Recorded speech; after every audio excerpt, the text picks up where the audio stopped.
Bismillahirrahmanirrahim. My name is Alia Khan. I'm the chairwoman of the Islamic Fashion and Design Council. So it is said that we are to become the change that we want to see. And I think we all agree with that. For only then will we start to see the beautiful world that we all know is possible. Well, I believe the adherents of modesty have done this in profound ways. Those that embrace their natural style and elegance, whilst valuing their parameters of modesty, are truly leaders of change in today's world. And what immense change we are all witnessing. I mean, have you ever seen modest fashion be in the headlines as much as we are seeing it today? It's quite remarkable. Style is the reason the hijabi girl is now depicted in the media as your friend, as a normal fiber in the fabric of society. And like her cheerleader counterparts in high school, only now is she voted best dressed by her high school peers, or even featured in an H&M ad. Not that we should all aspire to be in an H&M ad, but it certainly is an indication of respect and appreciation of who we are. Yes, let's all be the change we want to see. Profound things can happen when we do. Today, I'm delighted to be talking to a panel of players of this beautiful change. They're in the business of Islamic fashion, and we're excited to get all of your insight. Guys, you ready? Yeah. Okay. I'm going to start by introducing Dajang Lestari. In her last year in college, she wrote in her notebook that her life plan would be to have a career that she was passionate about. 3 years later, she launched her successful company and is the CEO of hijab.com, a Muslim fashion e-commerce boutique. Tell us a little bit about hijab, Dajang. Okay, thank you so much, Alia. You're right. That in the last semester of my college study, I write down about what I have to do. I'm studying political science, but I'm now working in fashion industry. It's okay because I'm quite tired with my country, Indonesia, the largest Muslim population, but there is no big brand there to serve the population, to serve the market. So I come up with idea. Why don't we become the player rather than just the market? So the idea is our potency, the biggest one, is Muslim population, right? And our background as a multicultural country, it creates a DNA of creative people. So that I come up with idea, why don't we explore and empower the designers of Indonesian designers and become the world leading of Islamic fashion? Lovely. Yeah. Great. We'll learn more about that in a little bit. Thank you. Harun Rashid. Wow, I prepared my introduction so perfectly. Look at this. You guys had lined up exactly the way I prepared it. Harun Rashid. Welcome, Harun. Assalamu alaikum. He once said, even when we were marketing for our male fashion line, we target the women. Remember that? Knowing full well who the real shoppers of the household were. He put every bit of his wisdom into building the Islamic Design House into a wonderful success. Tell us a little bit about that. Assalamu alaikum, everybody. Yeah, so Islamic Design House, really I owe the success of it to the most important women in my life. My mother, my sister, at that time when it began. Yeah, so it was really inspired by my mom and my sisters. They're muhajjab, so they wear the jilbabs. When they went out to buy something, they didn't find anything suitable for them. So they'd go to the market and buy fabrics and give it to my mom, and she would stitch according to a design that they would show her. And women of that age, as you would agree with me, they're quite good at my mom's age, stitching clothing. So I looked at it and I saw an opportunity because there was a whole line of my sister's friends who placed orders with my mom, and she would charge £10 a piece, and she wasn't able to fulfill this demand. So I thought, how can I get this on a commercial level and get it out, design it and get a consistent collection going on a regular basis? And really started from there, and 10 years on now, alhamdulillah, distributing across 60 plus countries around the world, 15 retail franchises. I say to my mom whenever she says, you're working too hard, give it up or stop, and I say, I'm actually just working for you. This is your business. Oh, that's sweet. That's lovely. Thanks. Very nice. Kareem Toure, our next panelist, founder of the online marketplace for modest clothing called Modernisa.com. He says that the Modernisa lady is modern, not marginal, feminine, not sexy, conservative, not narrow-minded, and social, not asocial. I like that. So how does one go about targeting this type of a profile? It was like 2010. We'll look into the people around me, the family and friends.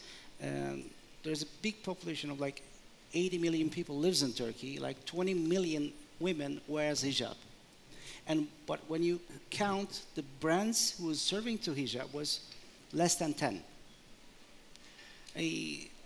I see there's something wrong in it. And also when I go to Mecca, I saw people shopping all around from the top shop and the other shops. And like there are 3 to 4 million people there, in a huge market is there, but no Muslim brand. That was the other thing that I said, something is wrong here. I'm coming from the internet background, helping people to have their projects done. We have an accelerated program in Turkey. And I try to convince brands to serve to that big crowd. I said, listen guys, like you're doing so-called modern stuff, please, there's a big market over here and serve them, I help you. They said, no, so everybody was like hesitant about it. That time it was also a political thing to, deal with hijab or not dealing with hijab. And I said, what the hell, I'll do it. I convinced like 3 or 4 brands together and started to serve. And when you serve, people help you to grow. And that's how we grow in 4 years. Now we have more than 300 brands at modanisa.com. And every day, 250,000 people visits our site. It's like 7 million per month. And we carry more than 20,000 different pieces in our stock. And here we are. Wonderful. Great story. Great. Thank you.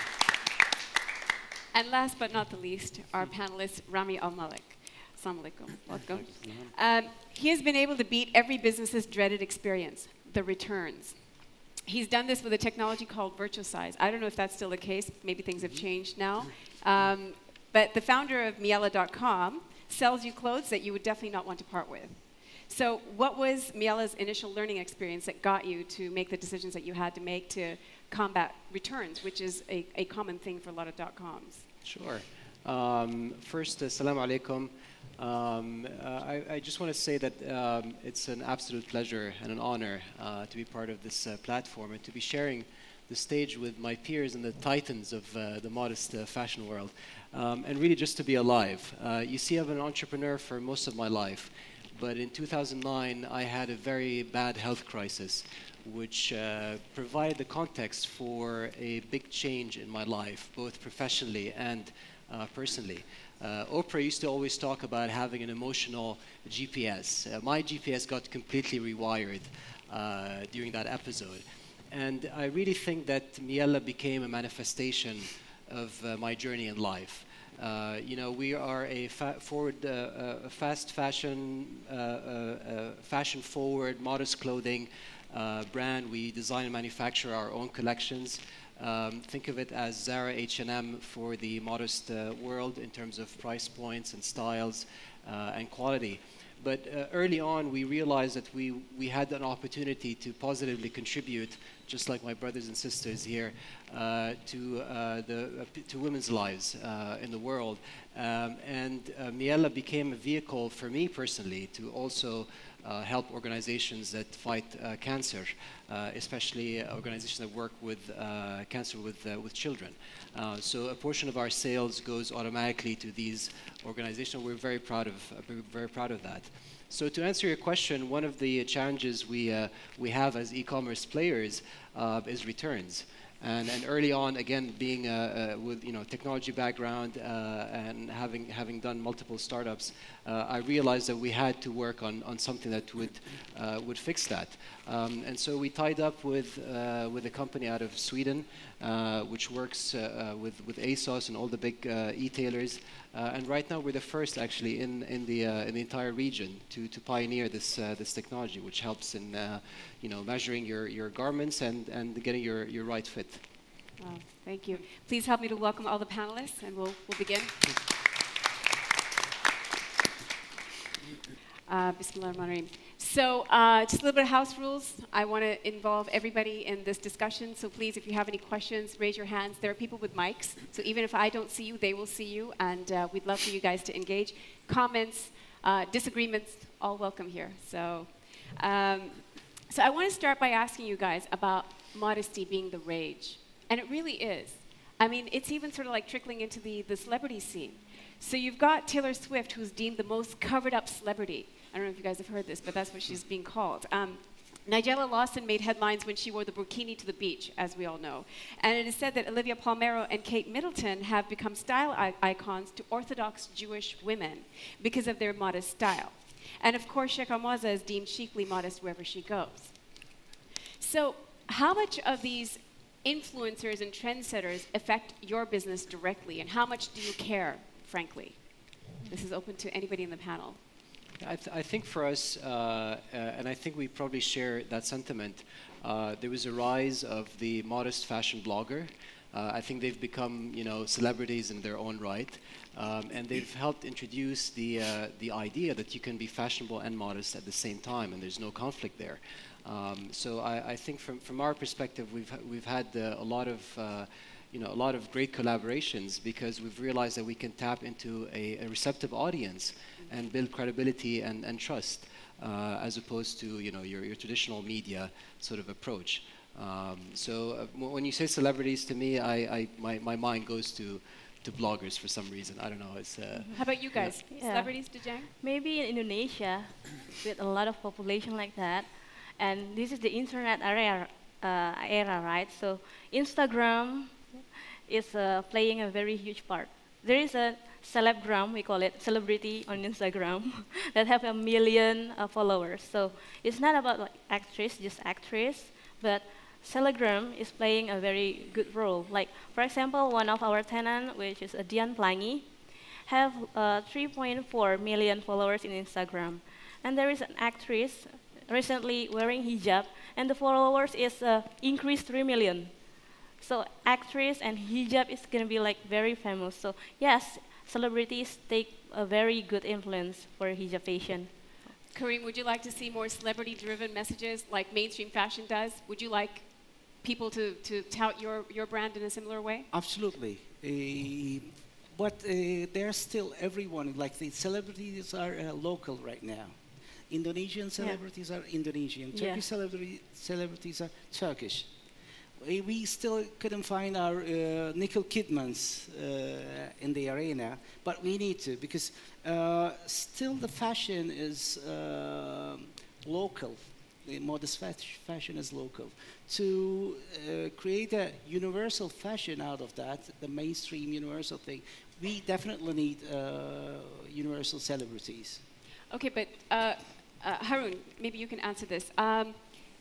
What about Kate Middleton and Taylor Swift? Why can't they represent you? Well, I mean, we've seen pictures of like Angelina Jolie wearing a headscarf, and it's been, on Facebook, social media.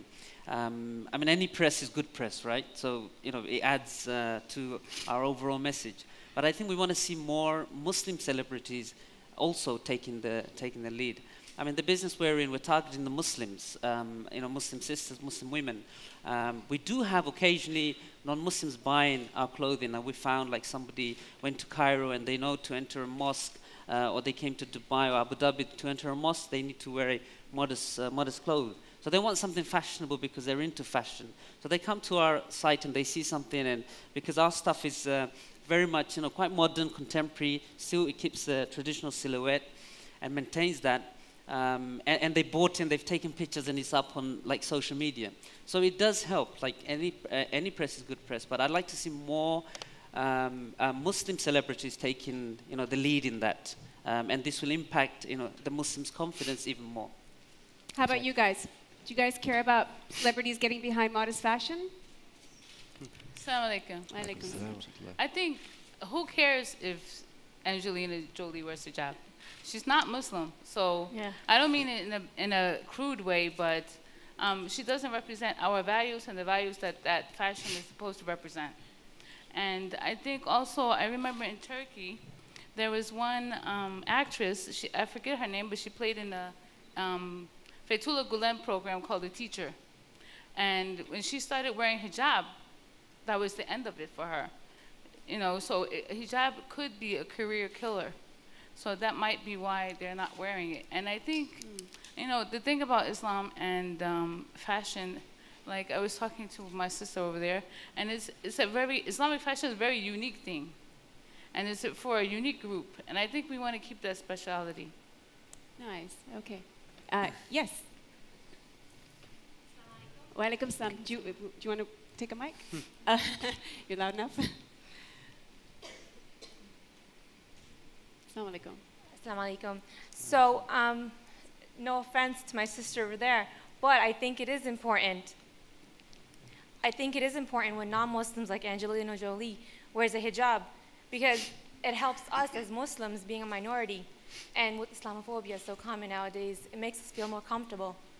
It makes it a common thing. So there is that factor that you can't deny about, like how I said in my introduction, about the high school girl who wears a hijab and finally gets voted best dressed by her high school peers. There is that level of wanting to be accepted. So I think perhaps the celebrity scene maybe does that, but we have to maybe be careful with it, that we don't go too far with it. There's one last question, and then we'll move on. Over there, please. Hello. Yes, my name is Rehana. Actually, my comment is similar with you. I have three children. My eldest is 8 years old, and she adores Taylor Swift. So when you said that Taylor Swift's fashion sense is covered, I am happy. I am happy because it tells my children that you can be popular and you can learn music by not showing your flesh. So this is a good influence for her and for the future also of our children. Thank you. Okay, very important. If I can add something to that. Yes. You see, a trend happening right now. You know, more and more catwalks are actually accepting and showing more modest wear. And this is a good thing, right? It just makes it overall more acceptable. And fashion in the West, or modest fashion, is seen as suppressing the woman, if a woman dresses up modestly. Whereas in Islam, we see modest wear, the muhajjab or the hijab, as not suppressing the woman, but actually respecting her and respecting others. So. Yeah. Do you want to just one last comment right here, please? Yes, go ahead. It's right there. Just on the comment about the Taylor Swift and Angelina Jolie and Rihanna, whatever, I think we Muslim women in the upcoming years have become trendsetters and they have become trend spotters. And the celebrities have realized that if they want to gain respect from all over the world, modesty is important and dignity is even more important. So I would think that it's not a big deal they're wearing a hijab or something, but it's like to gain dignity, modesty is important. Lovely comment. Thank you so much. Well, it is definitely interesting. And I want to talk to you guys a little bit about Mary-Kate and Ashley Olsen, the Olsen twins, okay? Don't ask. Not my age group. Yeah. So they've got a clothing line called The Row. And it's won award after award, and you guys might know this. They're loved by consumers for being luxurious, understated, minimalist, and modest. I mean, when you talk about modesty in mainstream fashion, they're pretty iconic when it comes to that. So being the epitome of modesty without being boring is what they've achieved. The line is selling like crazy and has built their empire into multi-millions, as we all know. So in your experience, what are the award-winning ingredients to great modest fashion? Have the Olsen twins nailed it? And what have you learned as far as the key ingredients that concern your business? Rami, do you want to talk about that? I think I'd like to quote Google. You know, they always used to say, "Don't be evil." I think fundamentally, just be good, man. This isn't a pursuit of profit. You know, we're doing something where we're making a difference. You know, I know that there's a dollar sign that's being associated with the entire, modest fashion sort of industry, and that might be attractive to some, but that's not what we're here for. So I can't really comment on the collections of Olsen twins, but what I can say, as with any business, you need to listen to your audience. For all of you guys out there who are entrepreneurs, that's very important. We started with a very sort of inclusive dialogue with our consumers very early on, because we'd have these night sweats and we'd wonder, do we have product market fit? Do we have collections that people would want to wear and collections that add value? And so it's very important to have that. And so if you talk about winning ingredients, these aren't just modest fashion winning ingredients, in my opinion. They're just business winning ingredients for you to be, to sustain a business. So it's more about values based, Kareem? Is it? I completely agree with you. First of all, for the business dynamics is the first thing. The second is, from my journey, is the variety. It's very important. When we started the business, it was in July. I was looking for long sleeve tunics to buy in Istanbul. Like, we have more than 1,000 producers all around. All I could find was 50 tunics, 50 different styles, 50. And I was asking, like, long sleeves, you don't have? They were saying, it's July, brother. Like 50%, like 60% of my women wears hijab, and they don't have tunics in Turkey, not in New York. Yeah. Then we promise that we're going to be bringing the variety for our women. Then right now we have more than like 2,000 tunics in one collection. Okay. Today. And this is the one thing that we are looking for, always looking for the variety. Second thing is the price. Like, the hijab clothing was an expensive thing in Turkey. When you ask them, they said, okay, we are using 1 meter more. Is that it? No, it's because the supply was less, and the demand was a lot for that. Then we changed that dynamic too. Like, not only me, like the players in Turkey, all together, we demand for that, and we changed it.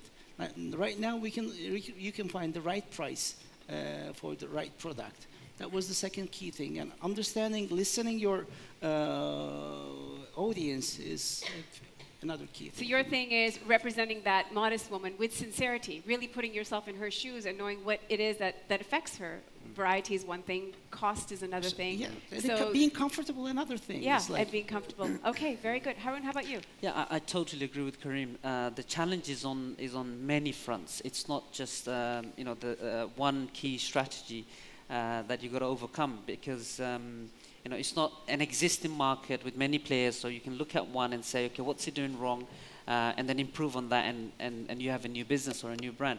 We're actually, pioneers in this market, creating a whole industry from its ground up. So you got to look at price, product, distribution, packaging, excuse me, retail platform, like all across the board.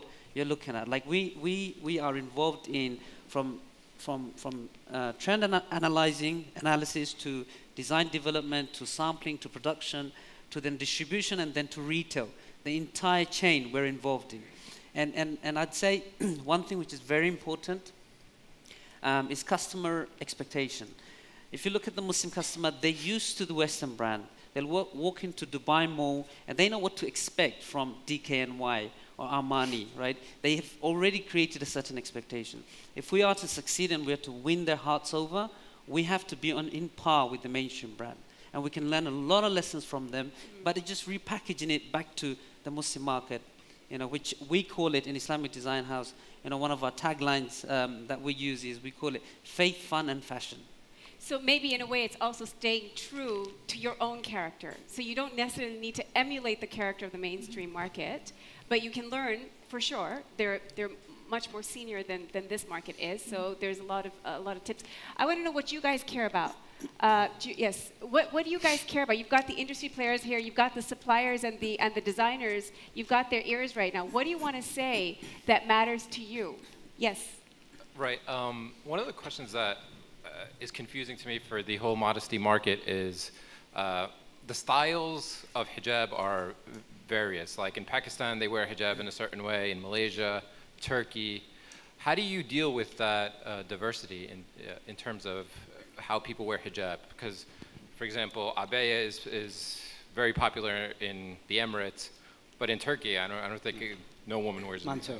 abaya, they'll wear like a skirt or something like that. Dejang, do you want to, because you deal with different styles. Yeah, in Indonesia there is a various brand and various characters of the brand. We have more than 200 selection of designers. There is an abaya, there is a contemporary design, ethnic design, some kind of that, and it depends on the customer taste. So it doesn't matter if we wear abaya or wearing a contemporary design. In Al-Quran, it's already stated that we have to cover our aura, except face and hand. And besides that, we can innovate, we can explore what we want to wear, what colors that we want to wear, some kind of that. See, that also kind of gets into the topic of what is their responsibility? Is it their responsibility to tell you to wear it how you should be wearing it or how they think you should be wearing it? Or is their responsibility just to provide you with great options, great quality, and great ability for coverage?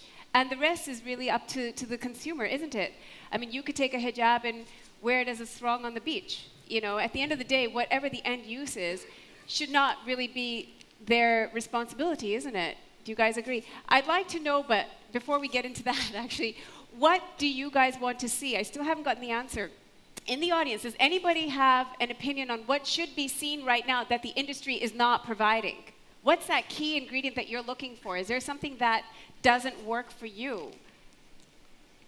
So yes, sorry? Can you give her the mic, please? Just clothes for teens, like clothes for teens. To 18-year-olds. So more hip? Like, what hip. does that mean, clothes for teens? I mean, like a little bit smaller sizes. Sizes, okay. Not so business-like, not so fancy. I mean, I have a teenager, that's what they're looking for. Okay, great. Yes?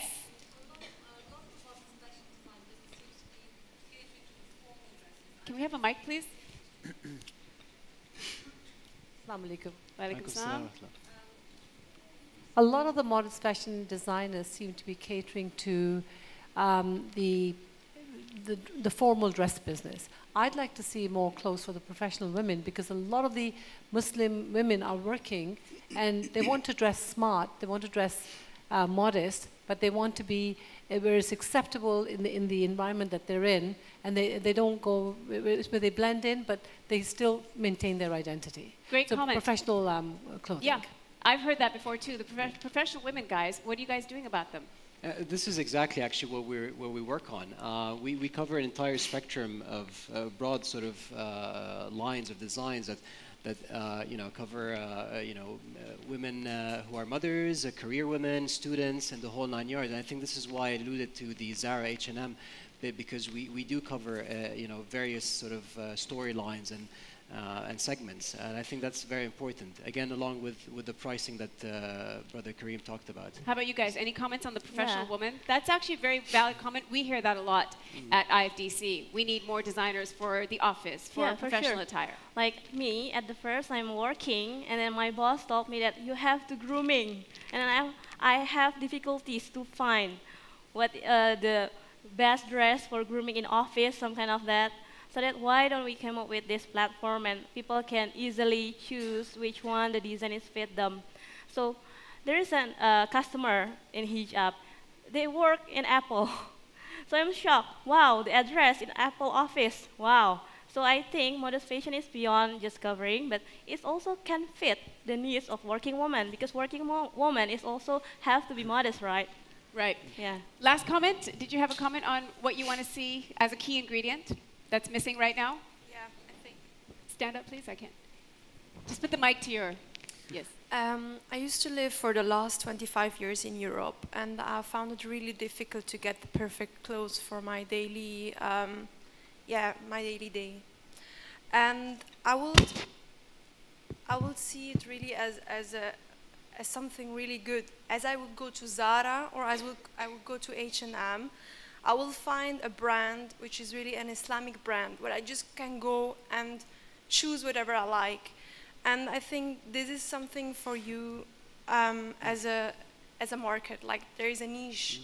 We need more people like you who will help people or women like us to cover up and to just make it easy, not that complicated to get something. I think even for our brothers and sisters who just convert to Islam, they have a lot of problems to find the perfect clothes to go and to find their own style. So that will be something which I really would like to address to you, yeah. Great comment. Sorry, where did you grow up in Europe? In Switzerland. Switzerland. Yeah. Okay, do you have anything to say? Say, inshallah, we promise. Like, not only us, there are great brands all around the world, like Ab, Shukur, Sefa Merve. A lot of brands are here for you, and we're going to be all serving with the best that we can, and we try to bring the best, and also we'll be helping you to dress for the success for all of us. I mean, we're at a nascent stage, right, Haroon? I mean, you're probably much older in your experience than a lot of the people on stage today, and probably in the industry. So what do you think? Do you think we're going to see more diversity, more variety, more of what the demand is? I mean, put it this way, you guys are hard to please. You know, we work around the clock. I don't know how many hours you guys work, but I burn the midnight candle. You know, and you guys still want. The more we give you, the more you want, right? I mean, we see back at you now. we just it's just taken us 10 years to be able to consistently deliver 4 collections a year, right? Usually, even in mainstream fashion, before fast fashion came in, there's a whole Zara model, which we might go into in a minute. It was like every 6 months. I mean, the amount of work that's involved is humongous. If you look at the if we had time, I'd give you a whole breakdown of the timeline. I've got a brother there nodding, he's in the same business. But really, like for example, one of the things we do, and I'll just give you guys a perspective of this, is when we got into the market, there was this one-size-fit-all concept, right? So you buy a buyer, and you have to go and shorten it or narrow it, basically, right? Because it was just one size. It's a one size, right? Or it came in just 4 sizes, and you had to go and spend extra money and extra time, and you didn't get instant satisfaction. Now, you don't have that same problem if you walk into DKNY and Armani and so on. You don't have that, right? So Muslim women we found were basically a bit unsatisfied, right? So what we did is we know, like, people come in different heights, different width, different shape, right? You can get 2 people same height but different width, and 2 people same width but different height, right? So we've got every design has 15 sizes, okay? 15 sizes. Now that's an inventory nightmare, right, guys? Production nightmare, right? Not 4 sizes, not small, medium, large, and extra large. It's 15 sizes because we have slim, regular, and loose. Okay, and within each one we have 5 heights. So, but our idea was that a woman walks into the shop, buys the product, pays for it, has instant satisfaction, goes home, wears it, enjoys it. Okay, that was our idea. Now, we couldn't possibly produce for all sizes, so we took the most middle mass market size. So size, say, 7, 8 to about 14, right? Now 16, 17, 18 going up, right, is a small market, and anything lower than that is a small market. Now we as businessmen, as well as, I mean, I'm not into fashion per se myself, but we're running a fashion business. So we look at it from a business point of view, whether it makes financial sense. We have to choose our battles carefully, and then the areas we focus carefully. So, but the momentum in this arena is growing. Like we've got loads of plans. All these guys have huge plans. So we're going to come around to satisfying every one of you, inshallah, going forward in the future. Does that make you guys happy? Yes. Hi, how are you? Good afternoon. Is this, you can hear me, right? Yes, stand up, please. Sure. So the one thing I'd like to see more of is athletic wear, because often at times the yoga pants or the workout pants are incredibly tight. And in general, there's not enough of an emphasis around being active, being athletic. There's a huge emphasis on beauty and high-end fashion. But I think we need more reinforcement about women actually taking care of their bodies in an athletic way and less of an emphasis on just the superficial. That's a very important point. Dajang, what do you have as far as more designers coming up in this area, the activewear area? Yeah. I have one interesting story, because one of our designers that want to enter hijab.com, she's non-Muslim, but she thought about how we make sportwear for Muslim women, because they should look good when they're doing sports, right? So I think there's a large of room for improvement in Muslim fashion design, and it's not only Muslim designers, it's open for another religion. Okay, we have the same story. Like when we started, I look around, searched the web, and I found Cindy from Capsters, Cindy van Bremen.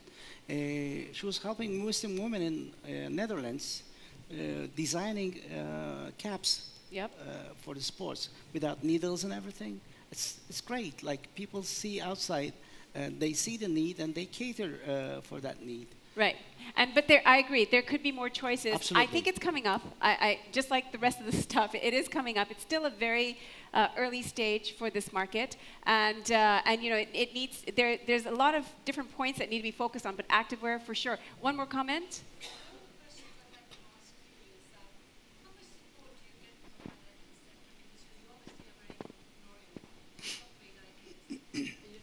These businesses, but are your businesses mostly homegrown, for the lack of a better word?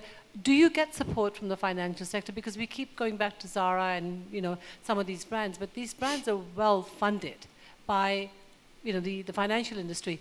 How much awareness does the financial sector have about the work that you're doing, and how much support are you getting from them? I mean, funding is always the most difficult stage, I think, of any business, perhaps. But what are your stories? How much support do you see within the Islamic economy for your work?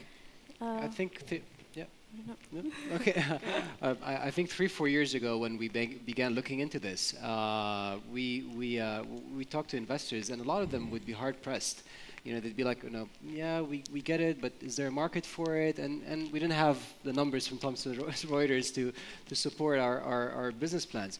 But fast forward to today, we secured funding from a group of angel investors out of Dubai. This has allowed us to gain velocity and get to the point where... Was it a tough sell? Sorry? Was it a tough sell? Actually, not really. No, okay. No. And now we're in a stage where we're going to go through another round, Series A, to sort of expand. I think you've had a lot of success in that area. So we have funded from Saudi Telecom, and before that we had a super angel in Turkey called Aslanova. We had the first round from them. The second round came from the Saudi Telecom. Are you happy? Are you happy with the funding you're getting? We're happy. We are definitely happy. So you didn't find it to be difficult? I mean, a lot of people are crying that there's not enough options for them. It's a hard thing to find. We are still startups. We are holding horses in one side, wild horses. But on the other hand, you need to find funding. Yeah. To make it together, it's a hard, tough thing to do. But alhamdulillah, we succeeded. Yeah. How about you guys? Yeah. We got our first funding since 2 years, 2 years ago, from Silicon Valley, VCs from Silicon Valley. Even they're not Muslim. So I think there is not enough attention for the Muslim entrepreneur, especially the small one. So I think, yeah, there should be much more VCs from Islamic world put attention in entrepreneur. Okay, so I think this begs a question about all the facts and figures that are going around in the market, in reports actually, about how great and huge this market is, the spending power that they have. You hear, depending on which report you're reading or which article you're reading, you hear anything from $287 billion market to $400 billion to even $500 billion, right? So isn't that excitement for the investors? But the question really is, are your businesses reflecting the numbers in the reports? So do you have numbers that are equal to the exciting numbers that we're seeing in the economy reports? Kareem? Yes, we exactly see that, those numbers. Like we see the interest, like talking about 7 to 9 million visitors per month to a site. It's like a news site. It's not small. What do you attribute that to? The lack of options, or? The lack of variety. Yeah. This is the first thing. The second thing is the price. Also, because like a lot of brands are small brands, and they don't have the volume to make to make it cheaper. Right. When you catch that volume, you can make things cheaper, and you can serve cheaper without compromising from the quality. Is that your experience, Haroon? Well, like an event like this, GIES is a testament to the awareness that's being made in the halal industry in its entirety. I remember being in this event in 2013, and all the discussion was around finance and banking and regulations, and there was no platform for businesses. And alhamdulillah, this year, a lot of awareness is being given to all the other industries. I mean, if you don't have industries growing, then you can create financial services and products, but you ain't got no businesses to support, so it collapses. So now that there's a lot more momentum now. When we first started, 10 years back, there was no options at all whatsoever, and we literally organically grew our business, bootstrapped it all the way. And right now we've got, investors are willing to throw money at us, but we don't want it. We don't want it because, we have to grow it responsibly. It's not about, because, we need to go stage by stage, and the learning process needs to happen slowly, that we can adjust and adapt. And we've seen in the mainstream with all the big booms and all the chaos that it's created. And we in the Muslim market don't want to be. We want to make responsible business decisions as we move forward. So then, Rami, how much of this market is attributed to the secondary market, which is the non-Muslim consumer, which is maybe the Christian woman who wants to find something appropriate to wear to church? I've heard that they're a strong secondary market, the Jewish woman, or even just the mainstream modest woman. So what are your experiences? I think the fact that we saw some significant pain points in North America and Europe, and this is where we're focusing our efforts, we've adopted an approach where we're faith neutral, because at the end of the day, we're not there to judge anybody. We're here to facilitate a process and provide solutions. And instead of you buying from 4 or 5 different stores and trying to attempt to put together a single look, we do that for you, and we design accordingly. So yeah, we have a wider spectrum of an audience, if you like. Yeah. Okay, and is that your experience, Dejang? Yeah, for sure. And do you get a lot of the non-Muslim market as well as your secondary market? Majority is Muslim. Okay. Yeah, from Indonesia, Singapore, but there is a customer from UK, Sweden, Canada, and even China and Russia. So there is a following. Yeah. Then. Okay, that's right. So let me ask the audience: are we ready for a Zara? That's like always the $2 billion question. Altaf, let's give Altaf the mic here, please. Right here. Assalamu alaikum. How are you? There it is. Okay. Assalamu alaikum. I'm Altaf from ARB. I think modest fashion is ready for the mainstream. I think this summit is quite a good place for us to announce at ARB. We'll be actually launching a store in a tier 1 shopping centre in the UK. It was 6 months ago that we opened our first concept store. Do you want to introduce yourself, Altaf? Yep, I'm the commercial director for ARB, which is a modest fashion brand from the UK. So we are going to be sitting alongside the likes of H&M, maybe 5-6 doors away from them, and G-Star and Debenhams. So it's a exciting time, but also interesting, but also a bit worrying. How will it go? But we think it's ready for it. We think it's ready for that Zara model. We hope so. We think so. We think hijab's very much in the mainstream, and I think now is the right time to do it. Or else what will happen is the likes of H&M and Zara, they could encroach on this space. People, there's comments come out about costs. Well, we don't have the economies of scale as the likes of Zara and H&M. But I think now is just a perfect time to do it. So we, many of us were at a roundtable discussion in Turin, Italy, thanks to the Italian government, the Turin government, and they hosted a roundtable discussion on modest fashion. And that was one of the questions that was brought up with the industry players is, what about the Zara model? And some of the comments that came back were very valid. They said, why do we have to emulate any model like that? Why can't we have our own character and our own platform that sort of caters to that type of mass market or vastness? What are your thoughts on that? Anyone in the audience or here? Yeah, so I want to take a step back. When we talk about the Zara model, it's something that evolved over almost 30 years. It didn't happen overnight. For you to take, something that you see on the runway and have it in your store in 2 weeks, that's a stupendous amount of of effort, you know, and I think you shared that sentiment a minute ago. So when we talk about manufacturing, there's a spectrum, right? On one side, you have the ateliers who produce 10, 20, 30 pieces of style, which means that your unit cost is higher, your yardage is higher, your labor cost per unit is higher, and that means that you're selling at a higher price point. So that's your $200 blouse, you do your $1,000 abaya, and so on. And then you have on the other side of the spectrum, you have your mass manufacturing. You have your production lines that are pumping, thousands of garments an hour, right? And so in that case, you're looking at 500 plus minimum order quantities per style, per color. So if you're an aspiring designer and you're a startup and you want to get into this business, this Zara model of a business, it's not an easy formula to pull off, and this is where investors come in. They have to believe in the fact that this is something that takes time. You have inventory risk, and there's really nothing in between. Either you're a higher end brand or you're a mass brand when it comes to manufacturing. Yeah. Any comments on the Zara model? Yes, please. I'll come to you next.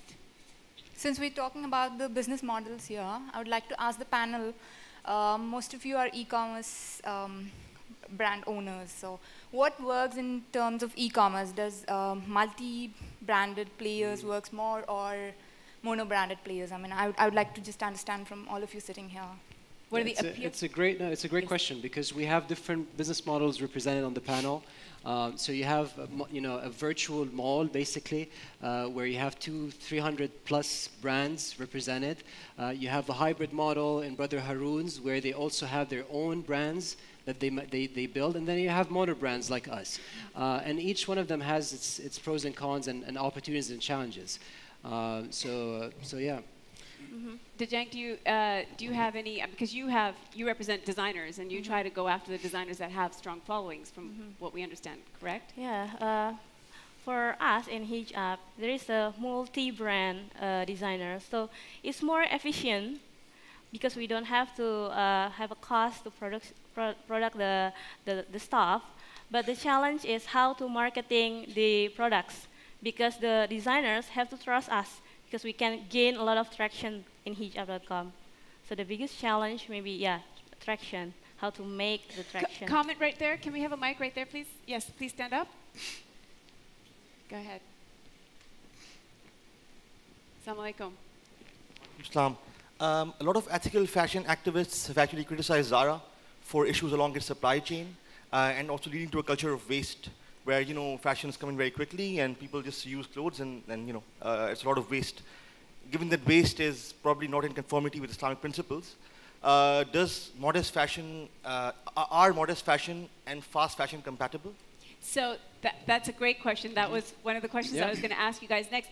What is the responsibility that people in the modest fashion space have? Because you guys are also known as halal fashion or ethical fashion, and the pressure is less for mainstream fashion. So what do you guys think about the responsibility, Haroon?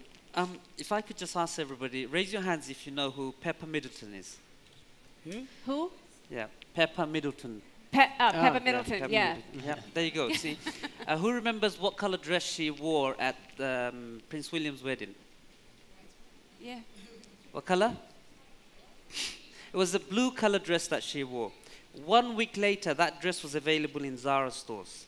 And Zara proved their model works that... The celebrities. That's culture. right. Well, this is a fast fashion concept. Yeah. That, and Zara can't do this. And actually, Zara's business was going down almost to the point of bankruptcy.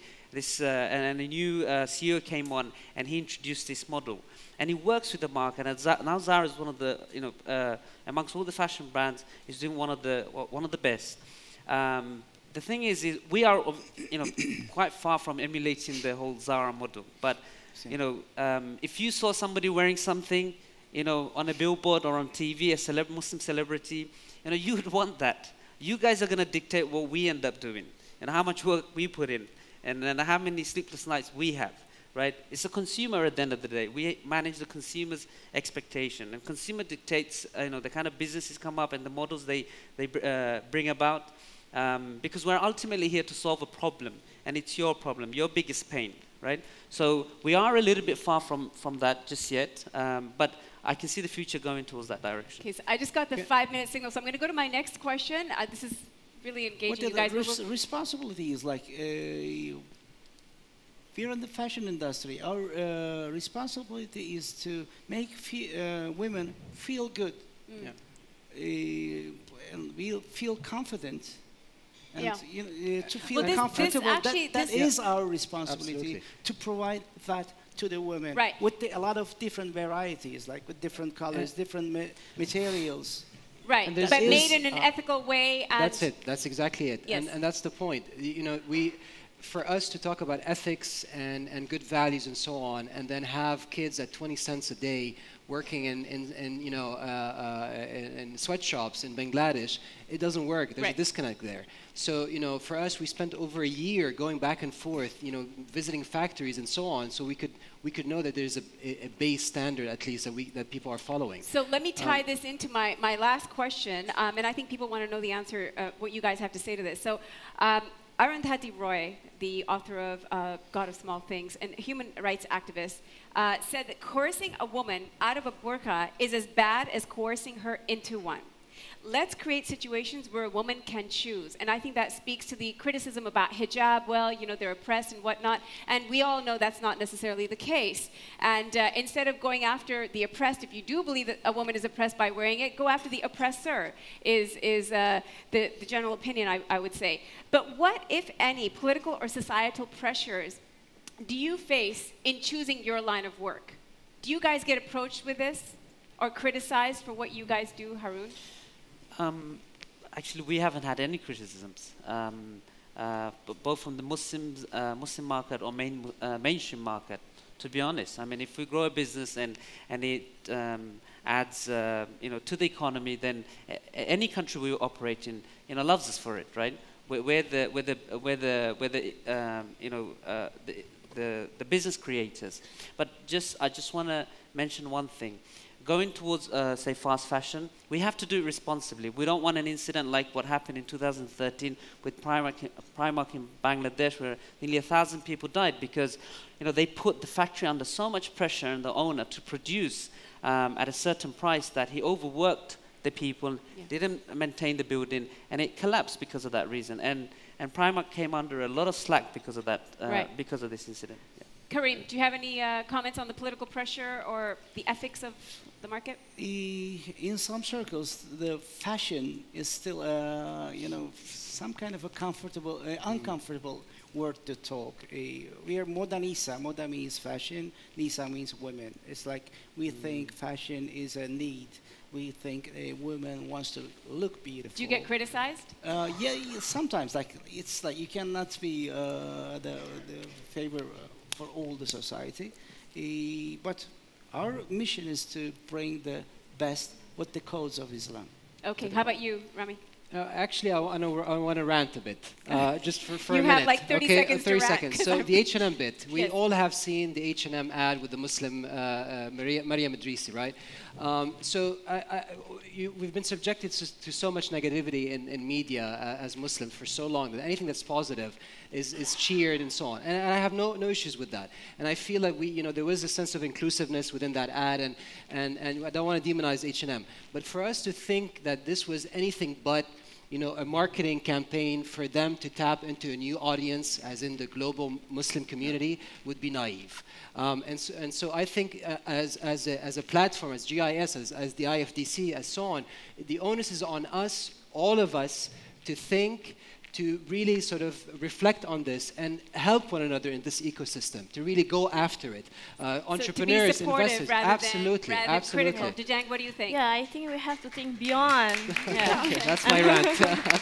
Really agree with Rami that we have to think beyond the controversy. What value, economic value that Islamic fashion can bring? It can drive our economy, right?